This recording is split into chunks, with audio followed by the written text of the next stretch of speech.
Bismillahirrahmanirrahim. Assalamualaikum warahmatullahi wabarakatuh. Selamat pagi semuanya. Apa kabar sekalian rekan-rekan dan Bapak Ibu semuanya? Zig Ziglar pernah berkata, "You don't have to be great to start, but you have to start to be great." Kita tidak harus menjadi hebat untuk memulai, tetapi kita harus memulai untuk menjadi hebat. So, untuk beberapa menit kemudian, saya, Muhammad Bintang Aditya Saputra, akan memaparkan tentang serangan Eiffel Twin Attack pada Wifi Cafe. Insiden pada salah satu kafe yang ramai didatangi, terjadi suatu insiden keamanan yang jadi atensi. Kafe ini semacam halnya banyak kafe yang lain, sediakan layanan WiFi gratis untuk para pengunjung selaku nilai tambah pada sebuah kafe. Para pelanggan kafe kerap kali menggunakan layanan Wi-Fi tersebut untuk bekerja bersantai sembari berselancar di internet ataupun melaksanakan transaksi online. Tetapi di balik kenyamanan itu, jaringan Wi-Fi publik ini sudah jadi sasaran serbuan serangan yang beresiko. Insiden ini bermula kalau sekelompok pelaku kejahatan cyber sukses menyusup ke area jaringan kafe. Mereka membuat titik akses nirkabel palsu yang secara visual nampak sangat mirip dengan jaringan Wi-Fi asli punya kafe. Para pelaku menggunakan metode yang biasa disebut max moving. Ialah metode di mana alamat MAC dari fitur mereka disamarkan ataupun dipalsukan sehingga menyamai alamat MAC dari titik akses asli kepunyaan kafe. Perihal ini membuat para wisatawan yang mau tersambung ke internet lewat Wi-Fi cafe tidak menyadari kalau mereka tersambung ke jaringan palsu. Titik akses palsu ini dirancang sedemikian rupa supaya menyamai jaringan asli atau yang sah, baik dari segi nama, SSID, ataupun kecepatan koneksi. Para pengunjung yang tidak waspada kesimpulannya tersambung ke jaringan palsu tersebut sebab tidak terdapat perbandingan yang mencolok. Sehabis tersambung, informasi yang dikirim serta diterima oleh fitur mereka sukses direset atau diretas oleh para pelaku kejahatan cyber. Kemudian, perkenalan, apa itu Eiffel Twin Attack? Eiffel Twin Attack adalah jenis serangan jaringan nirkabel di mana penyerang membuat titik akses Wi-Fi palsu yang meniru jaringan yang sah, dengan tujuan untuk menipu pengguna agar terhubung ke jaringan tersebut. Setelah pengguna terhubung ke titik akses jahat ini, penyerang dapat mencegat informasi sensitif seperti kredensial login, data kartu kredit, dan informasi pribadi lainnya. Kemudian adalah penyebab dari serangan ini. Banyak penyebab yang menjadi salah atau dua perkara, yaitu pertama adalah pemakaian Wi-Fi publik yang tidak bagus. Jaringan Wi-Fi terbuka serta tanpa enkripsi yang kokoh, buatnya rentan terhadap serbuan atau serangan. Kemudian ada minimnya enkripsi. Banyak jaringan publik tidak dilengkapi enkripsi yang mencukupi sehingga informasi lebih gampang disadap atau diretas. Kemudian adalah max spoofing. Pelaku pemalsuan alamat MAC membuat jaringan palsu yang mirip dengan jaringan asli. Selanjutnya adalah minimnya kewaspadaan dari pengguna. Pengguna ini kerap tersambung ke jaringan tanpa verifikasi serta tidak mempunyai proteksi bonus semacam VPN. Kemudian adalah serbuan Eiffel Twin Attack yang susah dideteksi.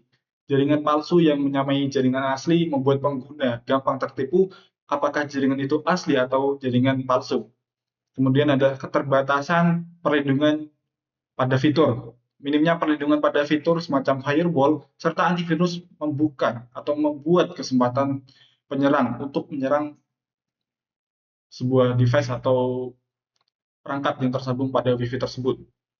Yang terakhir adalah minimnya bimbingan dari keamanan cyber itu sendiri. Banyak pengguna belum seluruhnya menguasai atau memahami resiko serta metode untuk melindungi diri dari jaringan Wi-Fi publik. Kemudian adalah metode yang digunakan dalam serangan tersebut. Yang pertama adalah penyerang membuat jaringan Wi-Fi palsu yang terlihat identik dengan jaringan yang sah. Biasanya dengan menggunakan nama jaringan yang sama atau SSID yang sama seperti jaringan Wi-Fi pada sebuah kafe tersebut. Kemudian adalah ketika pengguna mencoba terhubung ke jaringan, mereka mungkin tanpa sadar memilih titik akses penyerang daripada yang asli. Kemudian terakhir adalah setelah terhubung, lalu lintas pengguna melewati titik akses penyerang yang memungkinkan mereka melakukan serangan man in the middle atau MITM, di mana penyerang dapat menyadap komunikasi, mencuri data, atau bahkan menyunting konten berbahaya. Kemudian adalah akibat dari kejadian. Yang pertama adalah pencurian informasi data pribadi. Informasi sensitif semacam data login, kata sandi, alamat email, serta informasi individu yang lain sukses dicuri oleh pelakon. Perihal ini menimbulkan terhadap pertas akan individu mereka. Kemudian adalah kebocoran data keuangan. Beberapa pengunjung yang melakukan transaksi online melalui jaringan Wi-Fi palsu mengalami kebocoran informasi seperti data kartu kredit dan keuangan lainnya, yang kemudian bisa dimanfaatkan untuk pencurian uang atau pembelian ilegal. Yang ketiga adalah peretasan akun online. Akibat pencurian data login, beberapa akun email, media sosial, atau perbankan korban diretas, memungkinkan penyerang untuk mengakses informasi pribadi yang lebih mendalam atau melakukan tindakan berbahaya seperti pengiriman spam, penipuan, atau pencurian identitas. Kemudian adalah 4, kerugian finansial. Pengunjung yang jadi korban pencuri informasi keuangan dapat menghadapi kerugian material, baik dari pencurian duit langsung, pembelian ilegal, ataupun kerugian paut waktu serta upaya untuk membetulkan kehancuran akibat kejahatan tersebut. Yang terakhir adalah rasa tidak nyaman serta kehilangan kepercayaan. Pengalaman ini bisa menimbulkan para pengguna merasa tidak nyaman dikala memakai jaringan Wi-Fi publik di masa depan. Kafe ataupun tempat universal yang jadi posisi serbuan pula dapat kehabisan keyakinan pelanggan sebab dikira tidak melindungi keamanan jaringan Wi-Fi mereka. Kemudian adalah penanggulangan terhadap kejadian. Yang pertama adalah bagi pengguna memakai VPN untuk mengenkripsi kemudian lalu lintas informasi sehingga susah untuk hacker untuk menyadap data diri. Kemudian adalah jauhi menggunakan transaksi keuangan. Jangan melaksanakan transaksi online yang mengkaitkan data sensitif semacam perbankan ataupun belanja online lewat jaringan Wi-Fi publik. Kemudian adalah cek sertifikat keamanan. Yakinkan website yang kamu kunjungi memakai protokol HTTPS yang menunjukkan kalau informasi itu terenkripsi. Kemudian adalah memperbarui perangkat lunak, senantiasa perbarui sistem pembedahan aplikasi serta fitur lunak antivirus yang mungkin diinstal. Kemudian adalah was-was terhadap phishing. Jangan klik tautan ataupun lampiran yang mencurigakan dalam email ataupun pesan. Yang terakhir adalah pakai kata sandi yang kokoh serta unik. Jauhi memakai kata sandi yang gampang ditebak serta pakai kata sandi yang berbeda untuk setiap akun. Kemudian adalah bagi pemilik jaringan. Enkripsi yang kokoh. Menggunakan enkripsi yang kokoh semacam WPA3 membuat mengamankan jaringan Wi-Fi. Kemudian adalah autentikasi yang kokoh. Implementasi autentikasi yang kokoh semacam memakai kata sandi yang lingkungannya serta panjang dan menghalangi jumlah fitur yang bisa tersambung.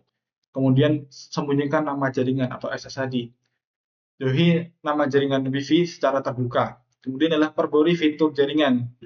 Fitur router serta access point senantiasa diperbarui dengan firmware terkini. Kemudian adalah filter MAC address, batasi akses ke jaringan untuk membuat fitur yang dipercaya dengan memakai filter MAC address. Kemudian pemantauan jaringan, jalani pemantauan jaringan secara berkala untuk mengetahui kegiatan yang mencurigakan. Kemudian adalah implementasi firewall, menggunakan firewall untuk melindungi jaringan dari serangan dari luar. Yang terakhir adalah bimbingan pengguna. Kepada pengguna tentang keamanan cyber serta metode melindungi dari serangan. Kemudian hukum yang relevan. Nah, akibat dari serangan ini, hukum di Indonesia terkait permasalahan kebocoran informasi di kafe. Permasalahan kebocoran informasi di kafe akibat serangan cyber mempunyai implikasi hukum yang lumayan serius di Indonesia. Walaupun peraturan menimpa proteksi informasi individu di Indonesia masih terus tumbuh, sebagian undang-undang yang relevan bisa diaplikasikan pada permasalahan ini. beberapa undang-undang yang relevan. Yang pertama adalah Undang-Undang Nomor 11 Tahun 2008 tentang Data serta Transaksi Elektronik atau UU ITE, yaitu pada pasal 26, yakni mengendalikan tentang pemakaian informasi individu yang wajib dicoba atas persetujuan yang bersangkutan. Bila terjadi pelanggaran hingga pelakon bisa dijerat pidana. Yang kedua adalah pasal 30, yaitu mengendalikan tentang perbuatan atau bisa mengusik ataupun merusak sistem elektronik serta ataupun informasi elektronik. Kemudian adalah pasal 46, yaitu mengendalikan tentang ancaman pidana untuk siapa saja yang dengan terencana serta tanpa hak menyebarkan kabar bohong serta menyesatkan yang menyebabkan kerugian material serta ataupun imaterial untuk orang lain. Kemudian adalah Undang-Undang Nomor 19 Tahun 2016 tentang pergantian atas Undang-Undang Nomor 11 Tahun 2008 tentang data serta transaksi elektronik. Kemudian menguatkan proteksi terhadap informasi individu serta membagikan definisi yang lebih jelas tentang informasi individu. Kemudian adalah Undang-Undang Proteksi Informasi Individu atau UU PDP. Undang-undang ini masih dalam proses ulasan, tetapi bila telah disahkan, hendak membagikan proteksi yang lebih komprehensif terhadap informasi individu. Dari implikasi hukum yang tertera adalah tanggung jawab sebagai owner kafe bisa dikira bertanggung jawab bila teruji lalai dalam melindungi keamanan jaringan serta informasi pelanggan. Kemudian adalah tanggung jawab sebagai pelaku serangan atau pelaku kejahatan, yaitu pelaku serangan cyber bisa dijerat dengan bermacam pasal UU ITE bergantung pada tipe serbuan atau serangan akibat yang ditimbulkan. Kemudian adalah hak dari korban terhadap serangan. Korban bisa menuntut atau mengusut ubah atau ganti rugi atas kerugian material serta imaterial yang dirasakan akibat kebocoran informasi. Tantangan dalam penegakan hukum yang pertama adalah fakta digital. Meyakinkan sesuatu tindak pidana di dunia digital kerap kali susah, sebab fakta digital gampang dimanipulasi ataupun dihapus. Kemudian adalah kemampuan pakar. Dibutuhkan pakar di bidang teknologi data untuk menganalisa fakta digital serta menerangkan secara teknis kepada hakim. Kemudian adalah kerjasama antar lembaga, di mana penegak hukum dalam permasalahan kejahatan cyber memerlukan kerjasama yang baik antara kepolisian, jaksa, serta lembaga peradilan. Kemudian kesimpulannya adalah permasalahan kebocoran informasi di kafe ialah contoh nyata tentang berartinya proteksi informasi individu di masa digital. Walaupun ada bermacam tantangan dalam penegakan hukum, tetapi dalam upaya bersama, kita bisa menghasilkan area digital yang nyaman serta terpercaya.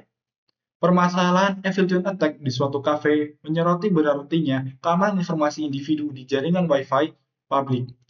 Serbuan ini terjadi kala penyerang membuat jaringan palsu yang meniru jaringan asli dengan menggunakan metode max spoofing, sehingga pengguna tanpa sadar tersambung ke jaringan palsu serta informasi yang diintercept. Dampaknya, terjalin pencurian informasi individu, peretasan akun, serta kebocoran data keuangan yang menimbulkan kerugian finansial dan hilangnya keyakinan terhadap jaringan publik. Untuk menghindari perihal ini, pengguna dianjurkan memakai VPN, jadi transaksi online menggunakan jaringan Wi-Fi, serta senantiasa memperbarui fitur.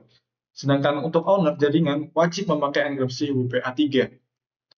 Memantau jaringan serta memberikan bimbingan keamanan kepada pengguna, walaupun ada tantangan dalam penegakan hukum, semacam pembuktian fakta digital, regulasi semacam UU ITE serta UU PDP, diharapkan bisa menolong dalam membagikan proteksi yang lebih baik di masa digital ini.